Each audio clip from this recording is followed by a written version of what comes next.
Hello, guys. So we have a special week as usual, and the speciality of this week is the power to create reality. We heard this sentence many times: thought creates reality. The question is, how can we do that? So I want to start with a paragraph of the Zohar in chapter Lech Lecha. לך לך מארצך וגומר. רבי אבא פתח ואמר, שימו אליי אבירי לב הרחוקים מצדקה, שימו אליי אבירי לב כמה תקיפין לבייהו דחייביה, דחמן שבילי ואורחי דאורייתא ולה מסתכלן בהו, ולבייהו תקיפין דלה מהדרין בתיובתא, לגבי מראיהון ויקרון אבירי לב הרחוקים מצדקה דמתרחקי מאורייתא. The Zohar here in the really first chapter explain or gives us really the guidance how to create new reality.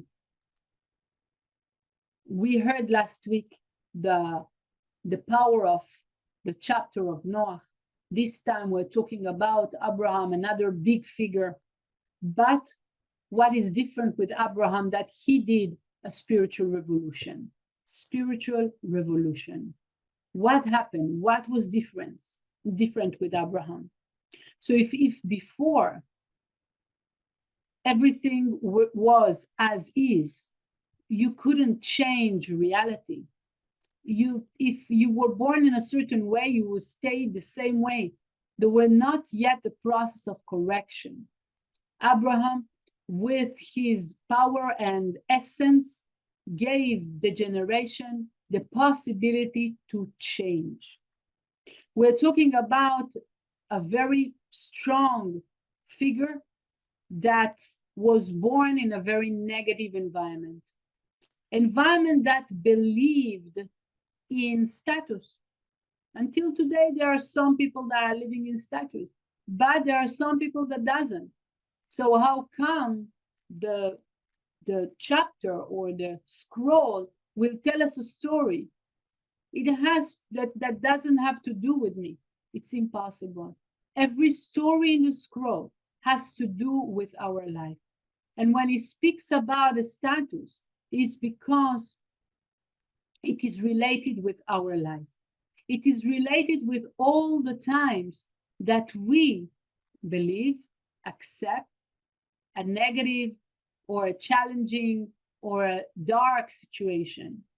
Normally, when we are going through pain or difficult situation, immediately we believe in that situation. We judge the situation to be bad. I'm down, it's very difficult, it's a horrible situation, and you name it, right? You find your words, how to describe a bad situation. But Abraham, what did he do with the status? He broke them. What does it mean to us?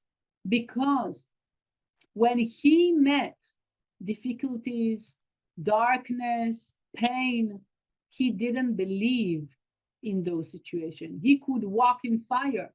He went through 10 tests that the light, God, life, made him to go through. 10 different tests. And each time he went through them. How come? Because he had that conviction and certainty that this situation is not negative. He saw the situation. He was capable to see the energy, the raw energy that is behind the situation. And when you have raw energy, you can do everything with it, like the DNA, right? So this is one of the tools of one of the strengths that we are receiving this week from Abraham, is that every situation that we are going to meet might be difficult, might be painful, might be lost, might be confusion of a certain situation. we will have to pause and to remember it is a basic energy. Yes, what we see here, unformed energy. Yes, I see the situation. I understand that something is going on, but this something going on is just to awaken, to awake me, to know that there is an unformed energy that is hidden here. Now the question, what I'm going to do with it. If I'm going to judge it, it's bad, it's horrible. So this is what's going to happen. But we're talking here, that's the energy, that's the force that we are receiving from the universe this week. We have the power to change reality. It starts with our consciousness and our belief system that this situation is good, that this situation is elevated, that this situation will bring me to more. It depends on my consciousness and my decision and my acceptance to what I accept. I accept chaos, or I accept the order of the light. To be able to change reality, as I said, one of the points was really connecting to the Zohar, yes, through this week, not only to the understanding, but also by reading the Zohar through this week, we are gaining that strength. The other thing, it's the power of sharing. The essence of Abraham was sharing. His mercy, he built the power of mercy because he is like this. That was his DNA. His DNA, how can I share? How can I empower? How can I enlighten my surrounding? That was the essence of Abraham. And he's going out of his father's house. That was the desire for the self alone, the darkness, the how can I get more? How can I take more? And Abraham was, how can I share more so I will receive? But Abraham was simply, how can I share more? And that's the energy that we are receiving this week from him, from this week, from the universe. Because this week, we want to make sure that our desire to share increase and becomes more in our nature. We have few levels. We are starting from being a vessel and a sharing entity because we are a vessel and we have essence of light inside of us. For those of you that didn't listen to Kabbalah level 1, you're more than welcome on Kabbalah.com to check for Kabbalah 1, Kabbalah level 1. And you're going to see it in English, in Italian, French, all languages, okay? And so desire to receive. We are working spiritually to transform more and more desire for the sake desire to receive for the sake of sharing, right? I would love to have more money. I would love to have more friends. For what sake? So I can do more things. I can enlighten my surrounding with more, okay, money, friends, or whatever it is that I can share around me. So everything that I want to share. But then there is another level, and that's the deeper level that we are receiving this week, which is the power of sharing, the power of empowering and enlightening my surrounding. That this way of being will become more and more natural in me. As I said, in the beginning of our journey, or even in the middle of our journey, we are thinking, how can I share more so I will receive more? If I share, I know I open my vessel so I can receive more. But here, it says simply to share genuinely, to share truly, not because I will receive something out of it, not because it's the right thing to do, because it's truly became my nature. It's something that we cannot earn, like Rav Ashlag is saying, but one of the writers, one of the biggest Kabbalists that wrote the explanation of the Zohar, that's Rav Ashlag. Yes, but he said we need to ask for it. So every time I share, I want to ask the light, that the desire to share will increase in me more and more. And I will be capable really to reach that level, that the sharing will each time will be stronger and stronger inside of me, more and more genuine, more and more natural for me. That's what we want.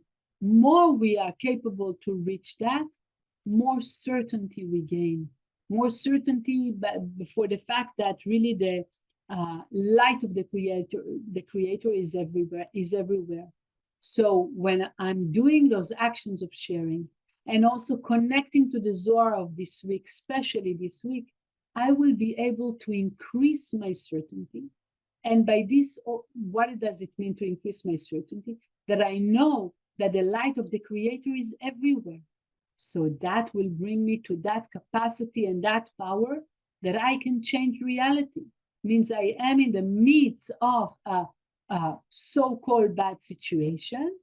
I do those steps, okay? The steps of sharing is a constant thing, not only in the dark moment, but a constant thing that we do.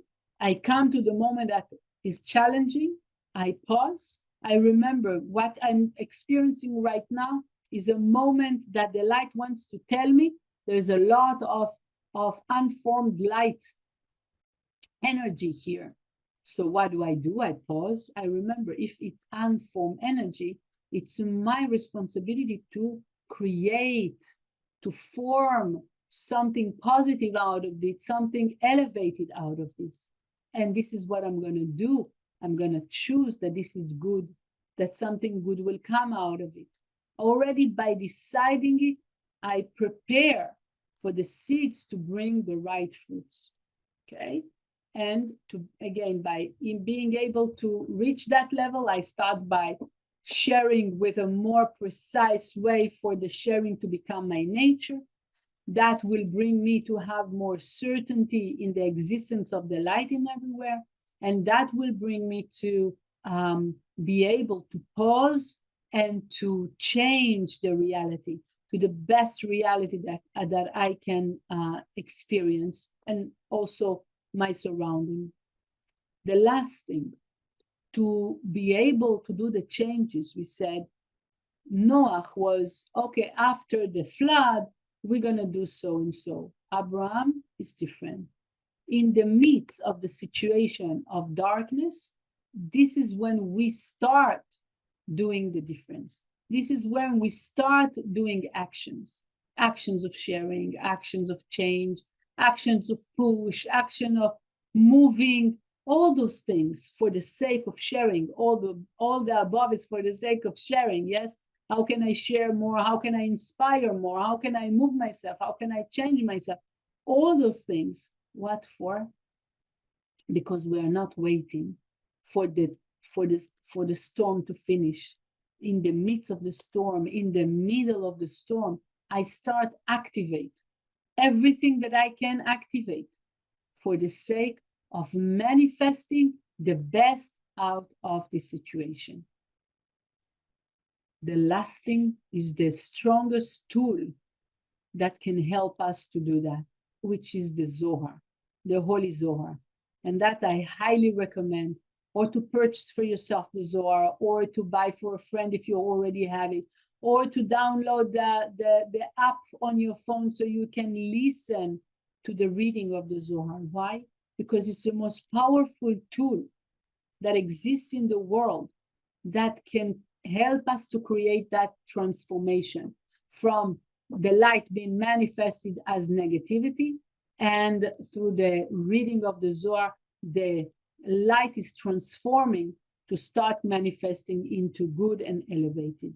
So use the Zohar, especially in the dark moment. Many times, students sometimes would not feel good, or they are down, or something like this. And I would ask him, so do you scan the Zohar? So I don't feel like scanning Zohar right now. This is the moment when we are scanning the most. That's when we are down, when we are not feeling connected. This is when we want to inject the reading of the Zohar. So especially when moments like, I think the universe right now is experiencing, the whole world is experiencing, if it is trust issues, if it is protection, if it is health. Yes, the world is going through a big transformation and change. This is the moment, not to wait that it will pass. It will not pass. We need to do now, for whatever is going to develop out of this situation will be the best and most beautiful and most elevated period ever for humankind. So I wish you a great week. Work well, be focused, and of course, Kabbalah.com, all the classes of Michael Berg, Monica Berg, the Rav Berg, Karen Berg, and other teachers of the center. And on the other hand, they work with us teachers for Italy, for the other countries where we have the Kabbalah Centre. So you're more than welcome. If you have a question, if you have the need to do some adjustment to your personal life, you can contact us, okay? And definitely listen to the classes. If you didn't do Kabbalah 1, if you want to go deeper in the knowledge, I'm more than recommending to listen to Kabbalah.com. All the best, and I wish you a great week.